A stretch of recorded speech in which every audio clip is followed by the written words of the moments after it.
Bonjour Monsieur Parmentier, merci d'avoir accepté cette interview Bonjour. qui portera sur le partenariat oriental et les relations entre l'Union européenne et la Russie.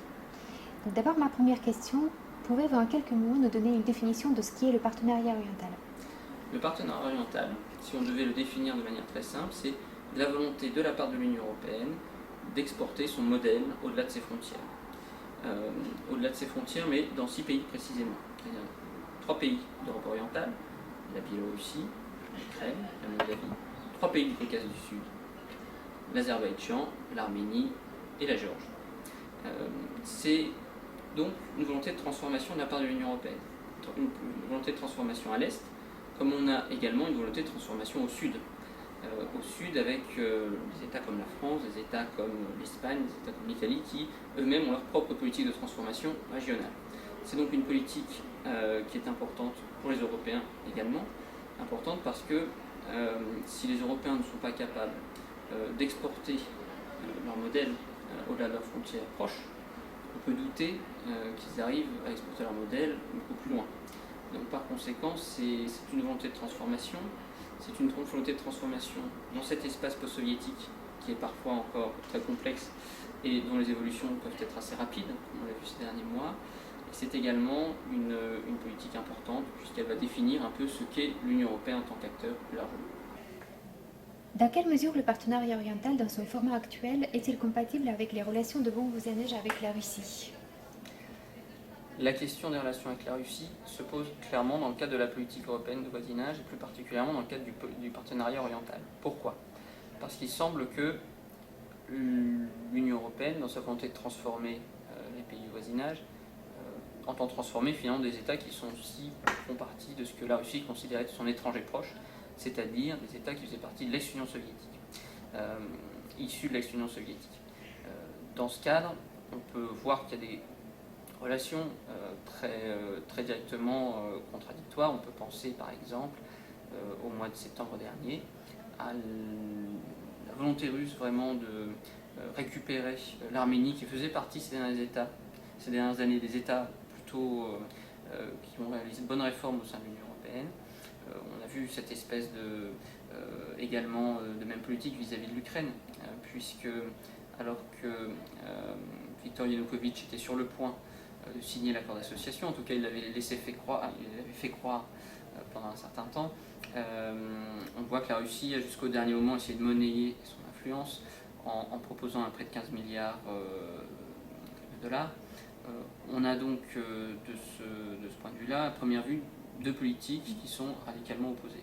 Cependant, Adnako, on disait dans la Pravda, il faut voir que ce qui est opposé, par exemple ces deux accords de libre-échange qui sont opposés, d'un côté l'accord de libre-échange approfondi et complet de l'Union européenne, de l'autre l'union douanière qui deviendra Union eurasienne en janvier 2015. Ces deux blocs ne sont pas probablement aussi opposés qu'il n'y paraît, pour une raison simple, c'est que le fait de faire partie de l'Union européenne, le fait de faire partie du marché commun européen, n'empêchera pas les États du voisinage de commercer avec la Russie.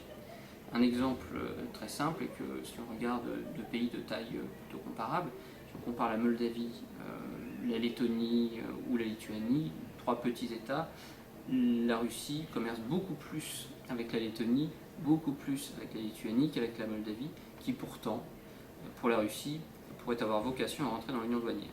Donc de ce point de vue, il y a une concurrence symbolique très forte, une concurrence politique.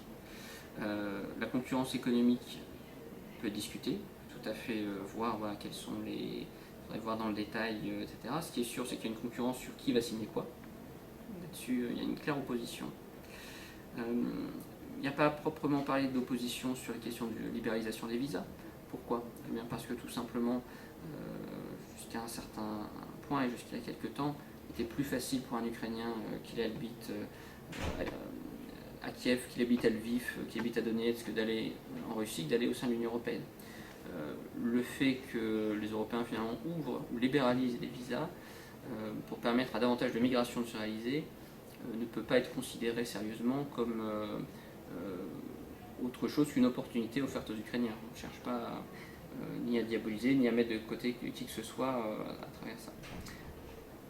Donc on peut résumer ça voilà, de manière très simple, en se disant voilà, que d'une certaine manière, oui, l'Union européenne doit s'affirmer dans son voisinage de manière très claire. Ça ne veut pas dire nécessairement que sur tous les dossiers, on sera complètement opposé à ce que pourrait faire la Russie. Merci. Et de votre point de vue, peut-on aujourd'hui déceler un compromis dans la politique des 28 à l'égard de l'étranger proche russe?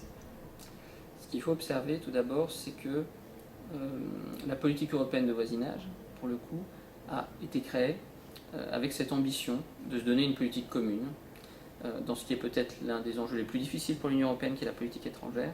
Donc comment faire pour, dans le cadre de la politique étrangère, avoir cette ambition de travailler efficacement ensemble?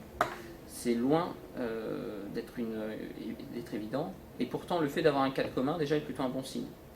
C'est un signe aussi que les signaux politiques, les interprétations qu'on peut avoir dans le voisinage, sont probablement plus proches aujourd'hui qu'il y a une dizaine d'années. Que notre vision de la Russie, y compris au niveau européen, est probablement plus près. Prenons un exemple.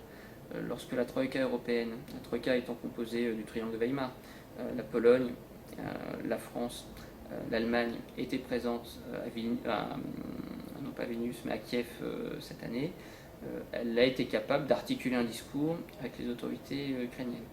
Ce n'était pas le cas en décembre 2004, la position de M. Schröder n'ayant finalement que peu de choses à voir avec la position d'Alexander Kwaśniewski, le président polonais de l'époque. Donc on a une forme de rapprochement, ça c'est quelque chose qui est notable. Ensuite, sur ces questions, qui restent des questions de souveraineté, qui restent des questions de politique étrangère, il faut bien noter l'extraordinaire difficulté suivant les dossiers, parce que ça peut varier d'un dossier à l'autre, de prendre des positions communes. Prenons le cas des sanctions, par exemple, qui ont été évoquées vis-à-vis de la Russie. Il est frappant de noter que la plupart des États étaient quand même très favorables à l'adoption de sanctions. Il y a quelques exceptions. Le Parlement tchèque qui a refusé de s'engager en faveur de sanctions. Mais ce qu'il faut observer, c'est que la compréhension de ces sanctions n'a pas été la même pour tous les acteurs. Et même de manière plus précise, on peut dire que tout le monde est d'accord pour prendre des sanctions au niveau européen, mais personne n'est prêt à les payer. Et personne n'est prêt à en supporter le coût. Un exemple très simple, on a vu ce conseiller britannique arriver avec un papier sous le bras vers son Premier ministre, dans lequel il était bien marqué que, attention, on ne va quand même pas faire des sanctions avec la Russie, puisque 8% de l'immobilier à Londres dépend des oligarques russes. Donc là, attention, c'est trop sérieux, etc. De même qu'au niveau de l'Allemagne, les industriels allemands ne vont pas payer de l'énergie plus chère pour le principe. C'est-à-dire que très concrètement, cette équation qui est parfois proposée de dire moins de gaz russe, plus de renouvelables, la transition écologique est une contradiction dans les termes. À partir du moment où vous faites une transition écologique, où vous allez prendre et du solaire et de l'éolienne, vous avez besoin d'énergie de complément. Et cette énergie de complément, jusqu'à présent, ce sera soit du charbon produit en Allemagne, soit du gaz russe. Si on regarde les objectifs de Kyoto, si on regarde d'un pur point de vue économique, le fait de prendre du gaz russe, c'est pas total, il n'y a pas quelque chose d'aberrant.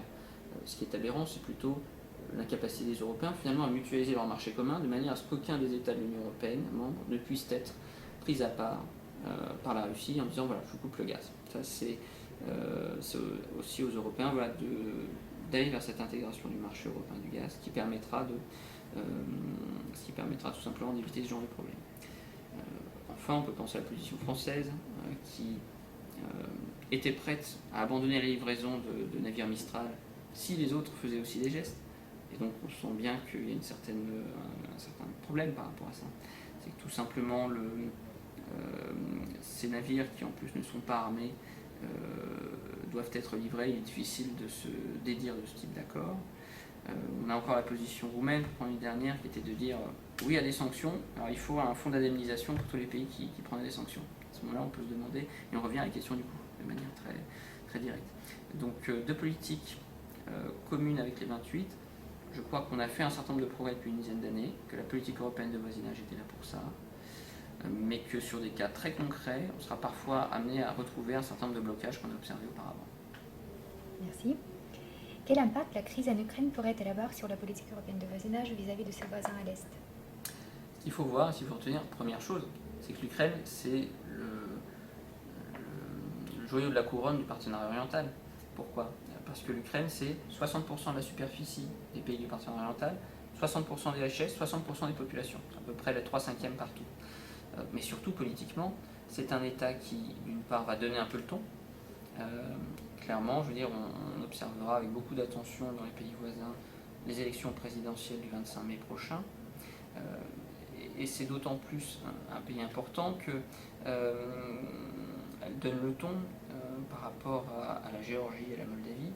Il est évident que pour la Moldavie, le fait d'avoir une Ukraine qui soit vraiment très en phase avec l'Union européenne sur un certain nombre de questions fera partie des plus dans la négociation entre les Moldaves et l'Union européenne. Il y a un facteur ukrainien, de même qu'il y a un facteur ukrainien dans la relation entre la Géorgie et l'Union européenne. Et ma dernière question, comment voyez-vous l'avenir du partenariat oriental? Le partenariat oriental, je pense qu'il faut l'observer, ces différents acteurs. Il y a d'abord le point de vue européen. Que pensent les Européens? Qu'est-ce qu'ils veulent faire du partenariat oriental? Ce qu'on peut observer, c'est que le partenariat oriental, d'abord, paraît, en tout cas l'interdépendance qu'on a vis-à-vis du partenariat oriental paraît plus vraie que jamais. Pour la bonne et simple raison qu'à un moment où finalement les opinions publiques européennes doutent de la pertinence, de la manière de faire l'Europe aujourd'hui, le fait d'avoir finalement énormément de drapeaux à Kiev est quand même un signal important, et un peu ce signal a interpellé beaucoup d'Européens d'une certaine manière. Donc on a ça, on a aussi tout simplement la question de la Crimée qui là aussi nous ramène vraiment à des questions essentielles pour l'Union européenne, le respect des frontières d'un État voisin. Je pense que dans l'imaginaire des Européens, y compris les Européens de l'Ouest qui connaissaient très peu l'Ukraine il y a une dizaine d'années avant la Révolution orange, il y a eu la Révolution orange qui a commencé à ancrer l'Ukraine dans les têtes, mais la crise que nous vivons actuellement depuis la fin du mois de novembre a fini d'achever en quelque sorte cette idée que l'Ukraine est un pays important. Aujourd'hui, quels que soient les pays, finalement, on sera amené à se poser cette question ukrainienne. Donc l'avenir du partenariat oriental est d'abord là, c'est-à-dire que je pense que sur ces différentes questions, aujourd'hui, tant du côté des opinions publiques que des décideurs, il y a cette conscience qu'on ne peut pas ignorer l'ouest de l'Europe, même si pour un État comme la France, qui s'intéresse beaucoup au sud de la Méditerranée, on a obligatoirement un regard spécial par rapport à l'Est. Donc ça, c'est du point de vue des Européens, je pense que le partenariat oriental est en clair. Du point de vue des pays concernés, il semble évident que dans un certain nombre de ces pays, on a un appel européen qui est toujours, qui remporte une bonne partie des suffrages. C'est vrai en Géorgie, c'est vrai en Moldavie, c'est vrai en Ukraine. Peut-être que les cas de la Biélorussie, de l'Azerbaïdjan ou de l'Arménie sont un peu différents. Ils ont leurs propres problématiques, souvent sécuritaires, souvent en relation avec la Russie. Pour autant, voilà, on a malgré tout dans un certain nombre de ces États une volonté de continuer à travailler avec l'Union européenne, quelle que soit finalement la suite du partenariat oriental. Jusqu'à présent, seule la Biélorussie fait souvent bande à part, mais avec, à chaque fois que la situation est plus tendue avec la Russie, toujours un œil sur ce qui se passe à Bruxelles. Donc on a de ce point de vue de ces États aussi l'intérêt à ce que ça continue. Son avenir, donc, c'est aussi de voir un peu quelles politiques peuvent être suivies dans ce cadre. On a eu des objectifs qui étaient l'association politique, le développement d'une zone de libre-échange approfondie et complète, et la libéralisation des visas. Je pense que tous ces éléments-là sont encore sur la table, et que l'Union européenne arrivera à trouver probablement d'autres manières d'associer ces États une fois que ces objectifs seront remplis, mais ils sont encore loin d'être remplis dans tous les pays concernés. Et donc, partant de là, il me paraît évident qu'on a encore beaucoup de choses à construire dans le cadre du partenariat oriental. La vraie question, c'est quelle priorité budgétaire on va y mettre, sachant que l'Union européenne budget de l'Union européenne n'est pas à la hausse, et que c'est une mauvaise nouvelle pour tous ceux qui ont eu des ambitions pour l'Europe, et précisément que l'Europe fasse modèle là où elle est désirée. Merci beaucoup.